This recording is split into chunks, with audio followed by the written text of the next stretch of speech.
लोगों से मिले, आज समस्याओं के पूछते रहे और साथ में ये भी पूछा कि क्या मैं यहाँ से चुनाव लड़ूं। नहीं, ये नहीं पूछा कि चुनाव लड़ूं। लोग कह रहे हैं चुनाव लड़ने की बात, उसका आकलन एक आज असेसमेंट हमने किया है और वो जनसुराज के सभी संभावित प्रत्याशियों के लिए है। जो भी जनसुराज में प्रत्याशी के तौर पर सक्रिय रहा है किसी भी क्षेत्र में, उसको उस क्षेत्र में जाना ही पड़ता है, जाकर काम करना पड़ता है, लोगों का विश्वास हासिल करना पड़ता है, लोगों से पूछना पड़ता है।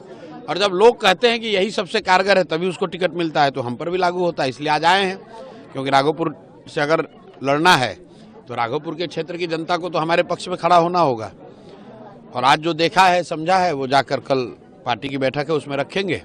एक दो दिन में पता चल जाएगा कि कौन लड़ रहा है। आप यहाँ क्षेत्र में घूम रहे हैं, लोगों के बीच में हैं, लोगों की समस्याओं को जान रहे हैं, समझ रहे हैं, लेकिन पटना से लेकर दिल्ली तक तमाम जो एनडीए हो, इंडिया हो, बस एक सीट मुझे ज्यादा मिल जाए, एक सीट मुझे कम मिले, इसके लिए भाई लड़ाई चल रही है। ये तो पूरे बिहार के लोगों को दिख रहा है, हुआ नहीं उन लोगों का अभी तक। पूरे बिहार के लोगों को दिख रहा है। सीट का शेयरिंग नहीं है, भ्रष्टाचार करने का शेयरिंग है कि कौन ज्यादा लूटेगा, किसका ज्यादा मंत्री बन जाएगा, किसको ज्यादा ठेका मिल जाएगा, किसको ज्यादा लूट का हिस्सा मिलेगा, उसकी लड़ाई है।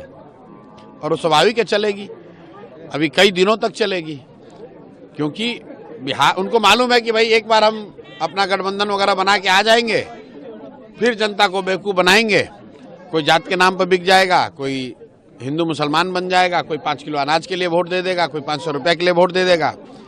लेकिन अगर ये लोगों ने किया तो मैं आपके माध्यम से बिहार की जनता को ये बताना चाहता हूं कि भाई तब अगले 5 साल भी इसी कुव्यवस्था में जीने के लिए तैयार रहना, फिर दोष किसी को मत देना, फिर ये नहीं कहना कि बिहार में बहुत भ्रष्टाचार है, क्योंकि भ्रष्टाचारियों को अगर आपने वोट दिया है तो कल वो जीत कर आएंगे दोबारा चुनाव के बाद तो और ज्यादा भ्रष्टाचार करेंगे, और ज्यादा आपका लूटपाट करेंगे। तो हर हालत में जिन लोगों ने भ्रष्टाचार किया है उनको आपको हटाना है।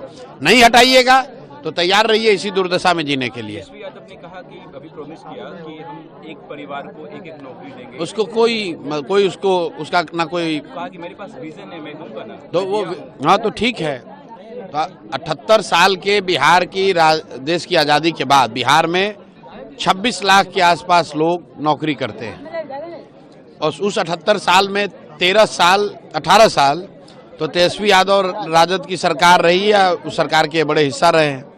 तो अगर 18 साल में आप कुछ लाख जॉब देने का, उन्हीं की बात अगर मान ले तो 4-5 लाख जॉब आपने दिया है, तो अगले 2 साल में आप 3 करोड़ नौकरी दे देंगे।